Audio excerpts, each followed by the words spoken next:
Baik, selamat datang di playlist pemrograman Java. Video ini merupakan video perdana yang membahas tentang dasar-dasar pemrograman Java. Sebelum kita mempelajari pemrograman Java, alangkah baiknya kita mengenal apa itu Java.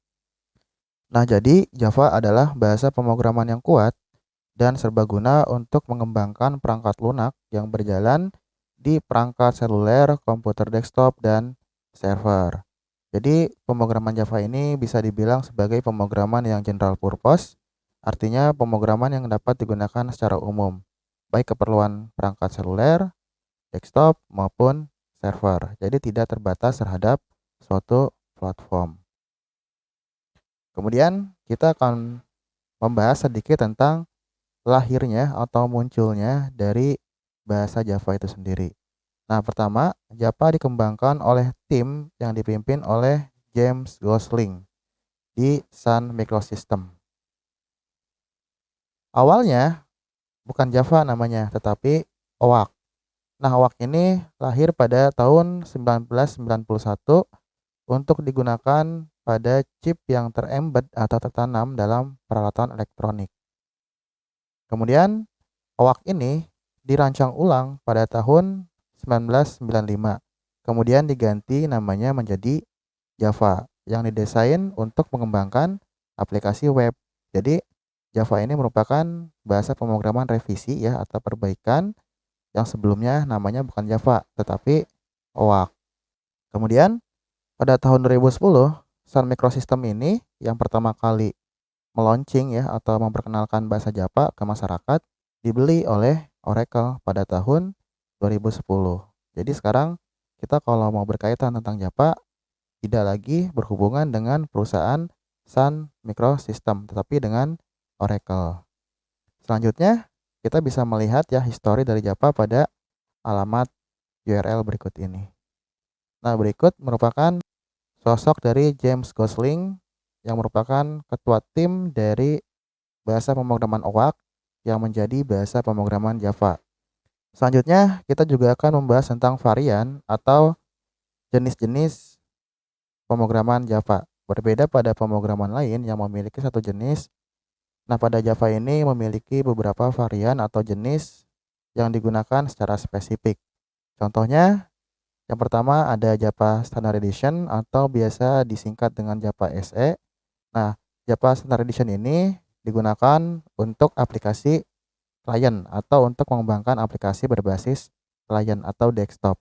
Nah, aplikasi ini dapat berjalan secara mandiri atau sebagai applet yang berjalan dari browser web. Nah, Java Standard Edition ini merupakan Java yang sangat umum ketika kita ingin mempelajari bahasa pemrograman Java. Jadi kita akan mempelajari Java SE ini pada playlist video Java dasar ini. Kemudian yang kedua ada Java Enterprise Edition atau biasa disingkat dengan Java EE untuk mengembangkan aplikasi server. Nah, ini merupakan kebalikan dari Java Standard Edition. Ya, ini berjalan di atas server. Nah, variannya seperti Java Servlet, Java Server Page. Nah, ini bahasa Java yang spesifik untuk web ya. Ini seperti PHP atau ASP.NET dan Java Server Faces. Memang Java Enterprise Edition ini sangat identik dengan web karena berkaitan dengan sisi server atau server. Kemudian yang terakhir ini ada Java Micro Edition atau biasa disingkat Java ME. Nah, Java varian ini digunakan untuk mengembangkan aplikasi perangkat seluler atau mobile seperti ponsel, tablet, dan lain-lain. Tetapi berjalannya waktu, Java Micro Edition ini sudah tidak digunakan lagi karena sekarang sudah tidak menggunakan sistem operasi Symbian. Nah, jadi kalau teman-teman pengen tahu, Symbian itu merupakan sistem operasi yang berjalan contohnya pada ponsel Nokia dan sejenisnya ya, dan itu menggunakan bahasa Java. Nah, variannya adalah Java Micro Edition seperti itu. Kemudian kita akan membahas tentang spesifikasi, API, JDK, dan IDE. Nah, kalau spesifikasi itu biasa disebut sebagai teknis dari pemrograman Java, seperti sintak bahasa dan semantik. Jadi lebih condong ke tata bahasa atau tata penulisan. Kemudian ada API. API ini merupakan kependekan dari Application Program Interface atau biasa dikenal sebagai library atau pustaka yang berisi kelas dan antarmuka atau interface untuk mengembangkan program Java. Nah, mungkin teman-teman masih bingung ya tentang API ini, tapi nanti jangan khawatir, berjalannya waktu kita akan mengenal tentang API ini sendiri.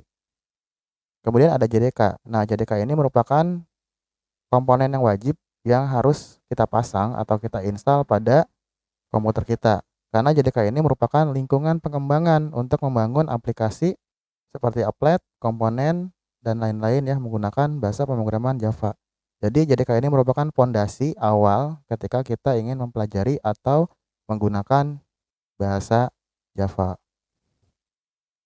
Kemudian IDE. Nah, IDE ini merupakan alat bantu ya atau tools atau biasa disebut dengan perkakas untuk membangun program atau membuat program secara cepat.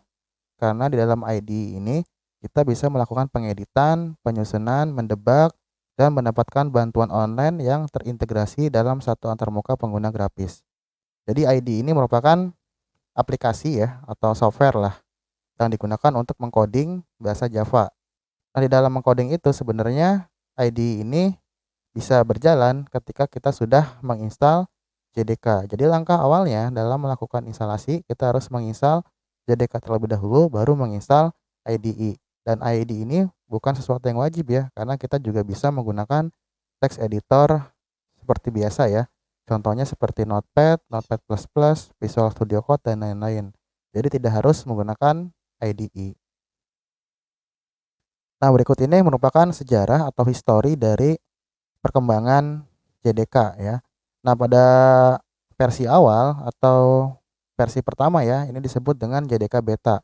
Nah, tanggal rilisnya pada tahun 1995 dan sekarang sudah tidak diupdate lagi ya.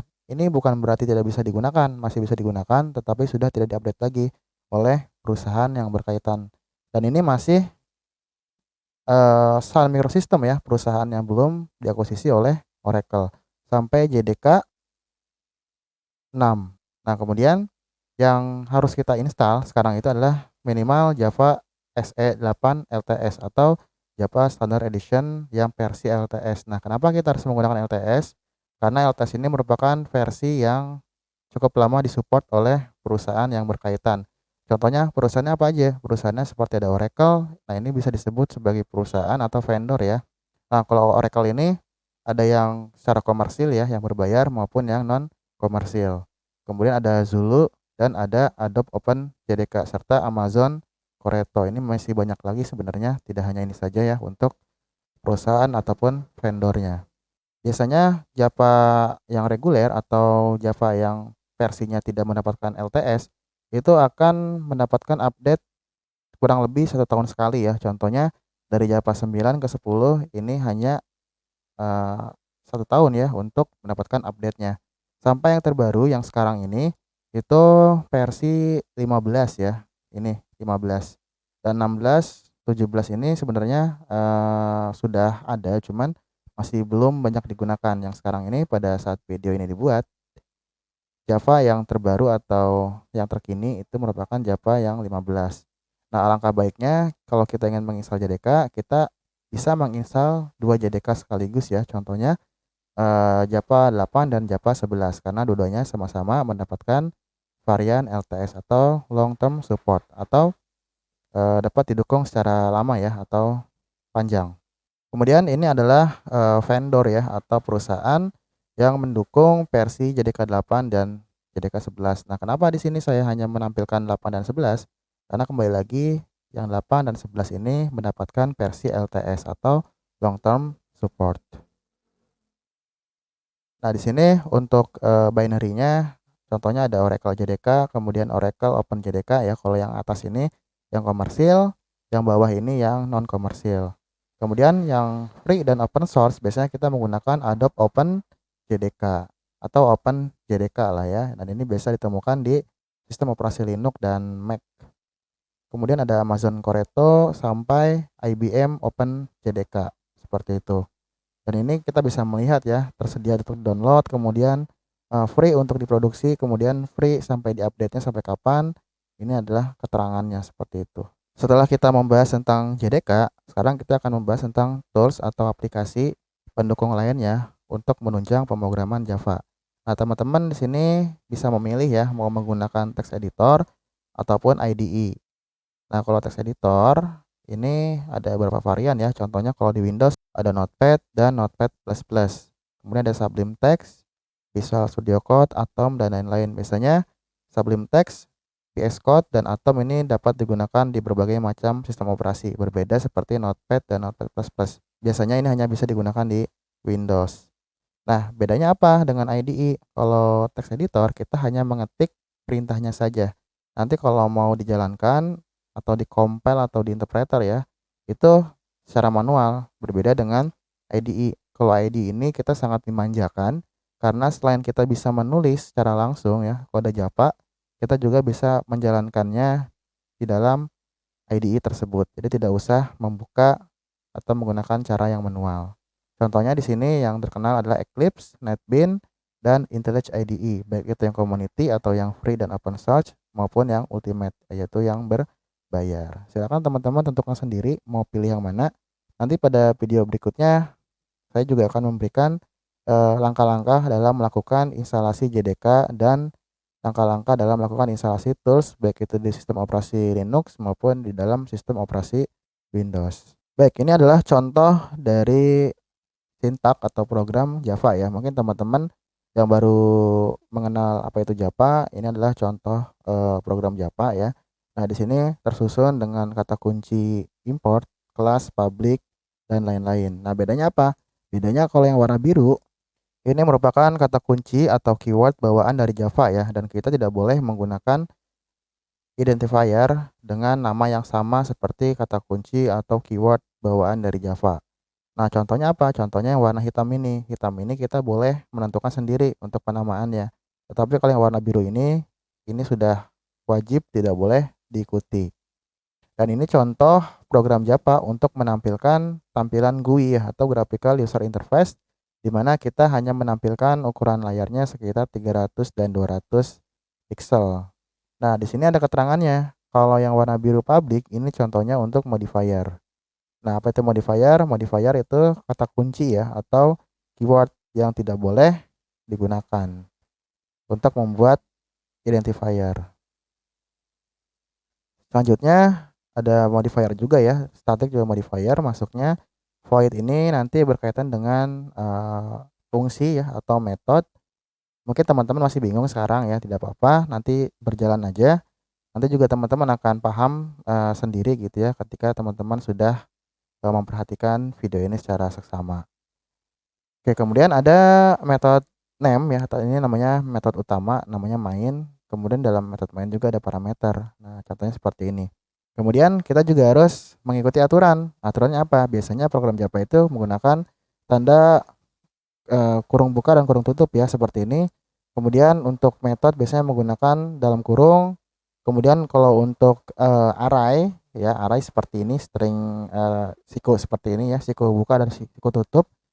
Contoh seperti ini untuk array. Kemudian kalau untuk memberikan komentar ya secara satu baris, kita bisa menggunakan double slash ya atau garis miring. Kemudian kita juga bisa memberikan quote atau tanda string menggunakan tanda double kutip.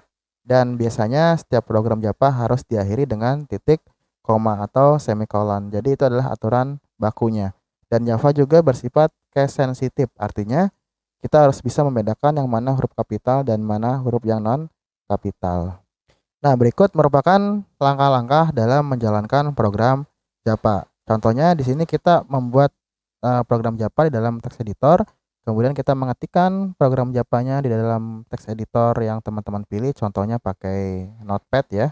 Kemudian di-compile. Nah, proses compile ini terjadi di JDK. Nanti akan menghasilkan suatu file bytecode.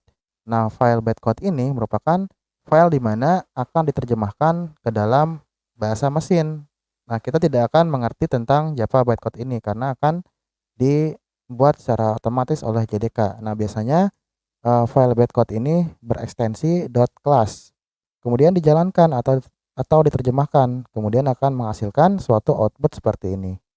Nah, nanti yang teman-teman lihat itu cuma 2, source code-nya dan output-nya. Sedangkan pada compile, bytecode, dan interpreter ini teman-teman tidak bisa melihat karena ini terjadi di belakang layar.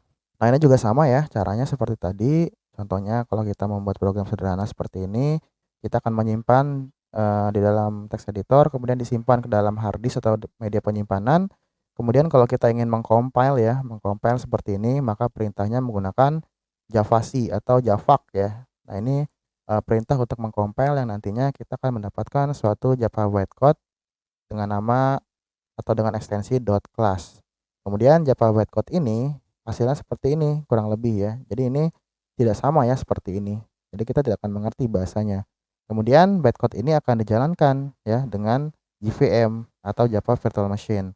Kemudian hasilnya baru akan muncul seperti ini. Jadi kembali lagi ya, saya tegaskan kita hanya bisa melihat source code yang kita buat dan output yang kita buat. Sedangkan untuk prosesnya kita tidak bisa melihat karena semua itu akan dihandle atau ditangani oleh JDK atau Java Development Kit.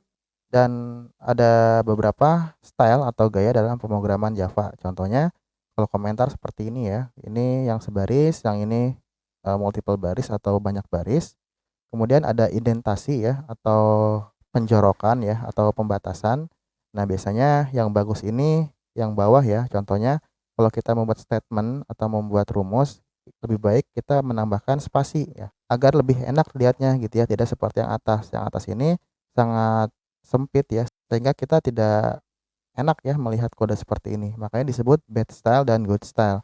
Tetapi dikembalikan lagi ke teman-teman nyamannya seperti apa karena ini tidak ada yang salah dua-duanya kalau dijalankan, hanya cara style penulisannya saja. Kemudian ada block style. Nah, block style ada 2 ya di sini. Contohnya yang next line style seperti ini. Jadi tanda kurung kurawalnya di bawah. Kalau yang end of style, nah seperti ini. Biasanya kebanyakan dua-duanya ini juga banyak digunakan ya. Tetapi kalau saya pribadi, saya lebih senang menggunakan block style yang end of line style seperti yang sebelah kanan ini. Jadi kita tidak usah melakukan banyak enter dalam membuat tanda kurung kurawal buka dan tutup. Kemudian ada beberapa kesalahan yang biasanya muncul dalam pemrograman Java. Contohnya adalah syntax error. Nah, di sini kenapa error? Karena di sini ada satu tanda eh, double quote ya atau tanda double kutip ini yang kurang. Nah, jadi cuma ada satu, maka di sini akan terjadi syntax error keterangannya ketika kode Java ini dijalankan. Kemudian ada runtime error ya. Kenapa runtime error? Karena di sini ada kesalahan dalam penulisan rumus. Karena 1 dibagi 0 hasilnya tak terhingga, maka akan muncul kesalahan runtime error. Selanjutnya ada logic error. Nah, logic error ini berarti ada salah dalam penulisan rumus ya. Nah, rumusnya seperti ini salah, makanya akan muncul perintah logic error. Nah, itu merupakan salah satu contoh kecil error yang biasa kita temui. Nah, biasanya nggak hanya itu saja ya, kadang-kadang kita juga lupa memberikan tanda titik koma pada akhir program Java. Nah, itu nggak boleh. Kalau seperti itu nanti akan muncul kesalahan. Biasanya Java akan memberikan keterangan di baris mana kesalahan itu muncul. Nah, makanya teman-teman silakan cari text editor yang memang sudah bisa menampilkan baris kode ya. Contohnya seperti ini baris kode. Ya, 1 2 3 4 5 dan seterusnya. Baik, terima kasih. Ini merupakan penjelasan singkat dari Java atau pemrograman Java dasar. Terima kasih. Sampai ketemu di video berikutnya.